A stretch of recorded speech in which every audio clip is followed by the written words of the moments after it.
just a little something to hopefully put you to sleep, a nice bedtime story. So just sit back and relax while you listen to The Pie and the Paddy Pan by Beatrix Potter. Once upon a time, there was a pussy cat called Ribby who invited a little dog called Duchess to tea. "Come in good time, my dear Duchess," said Ribby's letter, "and we will have something so very, very nice. I am baking it in a pie dish with a pink rim. You never tasted anything so good, and you shall eat it all. I will eat muffins, my dear Duchess," wrote Ribby.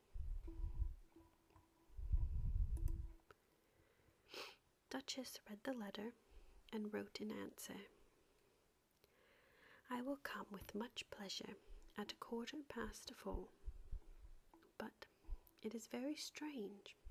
I was just going to invite you to come here to supper, my dear Ribby, to eat something most delicious." "I will come very punctually, my dear Ribby," wrote Duchess. And then at the end she added, "I hope it isn't mouse." And then she thought that did not look quite polite, so she scratched out "isn't mouse" and changed it to "I hope it will be fine." Then she gave the letter to the postman. But she thought a great deal about Ribby's pie, and she read Ribby's letter over and over again.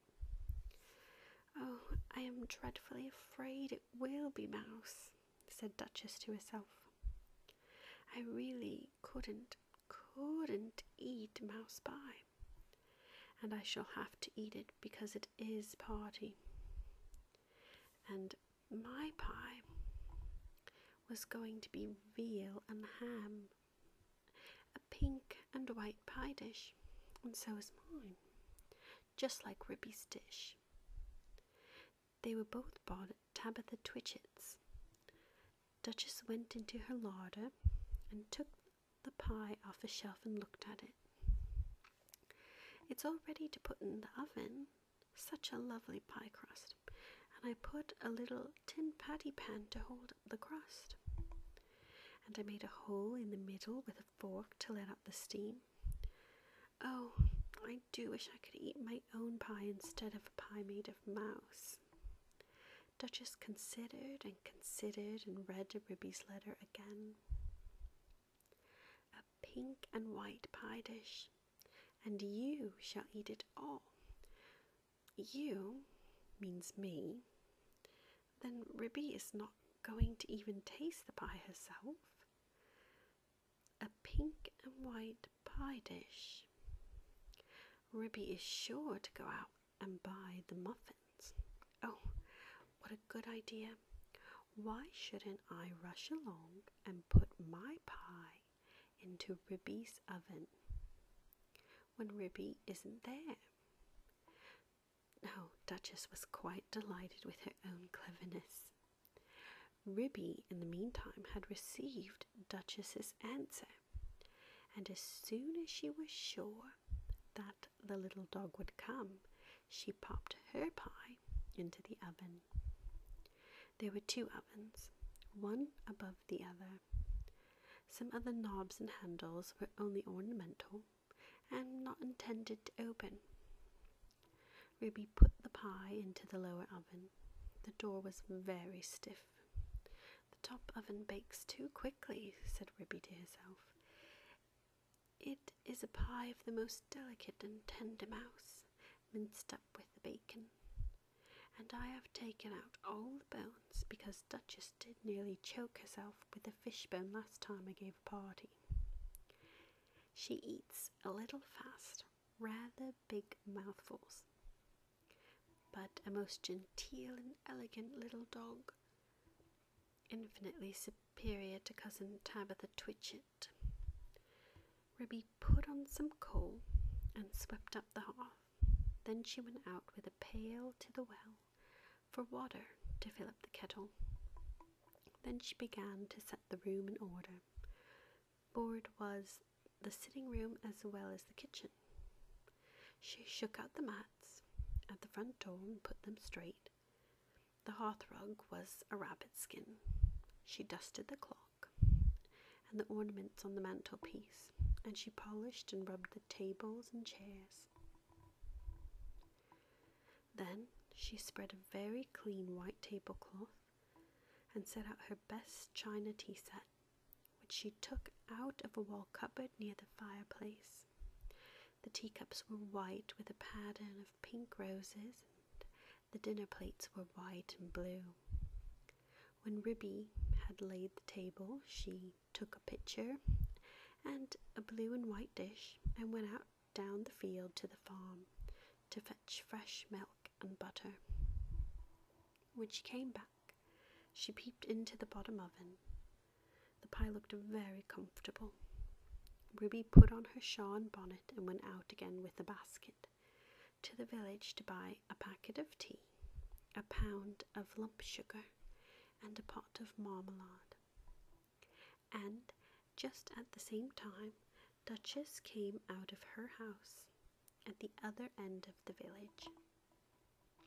Ruby met Duchess halfway down the street, also carrying a basket covered with a cloth. They only bowed to one another. They did not speak, because they were going to have a party. As soon as Duchess had got round the corner, out of sight, she simply ran straight away to Ruby's house. Ruby went into the shop and bought what she required, and came out after a pleasant gossip with Cousin Tabitha Twitchit. Cousin Tabitha was disdainful afterwards in conversation. A little dog indeed, just as if there were no cats in Swarry, and a pie for afternoon tea, the very idea, said Cousin Tabitha Twitchit. Ruby went on to Timothy Baker's and bought the muffins. Then she went home. There seemed to be a sort of scuffling noise in the back passage as she was coming in at the front door. I trust that is not the pie. The spoons are locked up, however, said Ruby. But there was nobody there. Ruby opened the bottom oven door with some difficulty and turned the pie. There began to be a pleasing smell of baked mouse. Duchess, in the meantime, had slipped out at the back door. It is a very odd thing that Ruby's pie was not in the oven when I put mine in, and I can't find it anywhere. I have looked all over the house. I put my pie into the nice hot oven at the top. I could not turn any of the other handles. I think they were all shams, said Duchess. But I wish I could have removed the pie made of mouse. I cannot think what she has done with it. I heard Ruby coming and I had to run out the back door.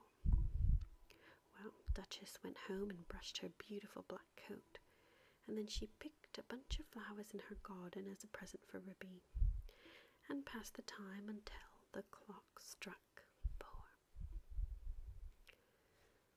Well, this is all the time I have for this episode, but I will continue the story, maybe for another 1 or 2 more episodes. Hopefully it'll be finished. It's a little bit long for Beatrix Potter story, but stay tuned for more. And I hope you're enjoying it. If you don't, like it, let me know, and then I won't keep posting them.